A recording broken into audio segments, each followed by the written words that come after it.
Greetings, students. It's Mr. Brunegraber here, coming to you today with a video for my first little quarantine lesson. I don't know what to call it exactly yet. I'll figure something out clever, I imagine, eventually. Today, I wanted to talk about a few things, but before I do, just to give you some encouragement again, this is a wild time. As you probably figured out, a lot going on. The world really trying to adjust to how to handle this virus that's been spreading pretty rapidly still. I think the U.S. cases are approaching around 3,000 U.S. cases, with a few hundred deaths, unfortunately. And so it's a real thing. And we're taking it serious in the state, in the school district, and you all should be as well. The same advice I was given before we went out on this hiatus applies. I think your best defense is to stay healthy. Obviously, this social distancing, which is a brand new term, is keeping away from as many people as possible. Maintaining a rather small circle is probably good advice as well. And it should end soon. It's run its course. It's peaked already in China and in Italy. And it seems as though the number of new cases is declining in those places, which means we're probably a month or so behind them in our timeline, maybe a couple months, because we're practicing better strategy of dealing with it. And so if all goes well, we should be all through this within a few months, really, and see our lives get back to normal. And I think most of us want that. In the meantime, you all are supposed to be in school and supposed to be learning. Now, I posted a lesson on Google Classes where you got this video, I imagine.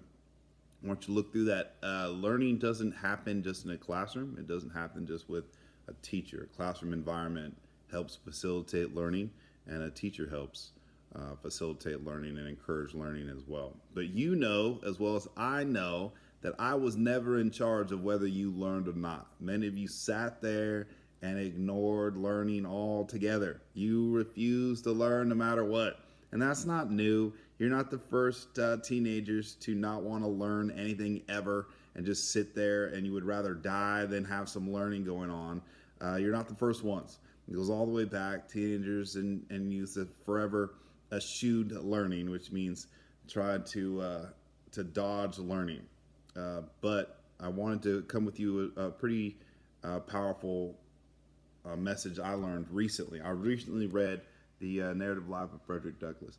It is, I read it for Black History Month. It seemed apropos to do so.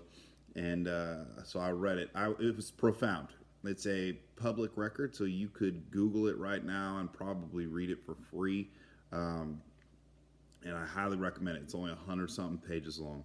And obviously it's about slavery. He was born as a slave, and about his path to freedom. One of the key things in his path to freedom was, in fact, learning to read. And when he learned to read, it opened up a ton of possibilities for him. In fact, his master got very mad because his mistress was teaching him the alphabet, and his master told his wife, Frederick's mistress, if he learns to read, it will ruin him as a slave. And in fact, it did so. Once he could read, he could learn much faster. And when he could learn, he found there was an entire world he wasn't even aware of. And in a way, it freed his mind. And once his mind was free, that allowed him to create a strategy and a plan to free his physical being as well. But in some ways, once he knew some things, he was already free in a way. And so therefore, he could no longer really tolerate being physically bound any longer. The same is true in our world now. Ignorance is slavery in a way, despite what 1984 said, correct? And when we don't know what's going on, we're slaves to other people's opinions and other people's thoughts. And so I encourage you all to do some reading and do some learning and figure out things for yourself, which is what I've always encouraged in class, right? Don't even believe me. Figure things out for yourself. What is true? What is right? What is correct? Find it out for yourself. Do some research. Learn some things. Talk to some people. Read some stuff. Figure out what's going on. There's all kinds of things we can figure out right now. Obviously, We have a virus going on. There's a lot of misinformation in media, especially social media, is unfortunately just a pit of ignorance most of the time. People saying random things on there, people believing things based on a meme or something silly like this.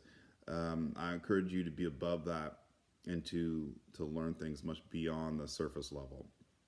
I included a link on this lesson there about Frederick Douglass. I highly recommend you check that out. I'll find a link. I haven't done it yet. I'll find a link and also include the narrative life of Frederick Douglass in case you want to read that as well. I highly recommend it.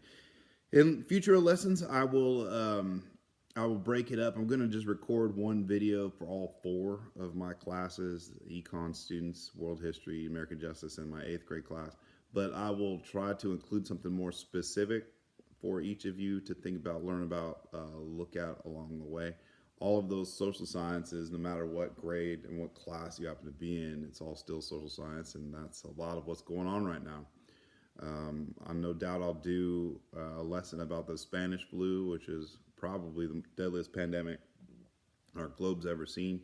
I'm reading a lot of things as well. A book, Guns, Germs, and Steel, is fascinating. I'll probably share with you some about that as we go.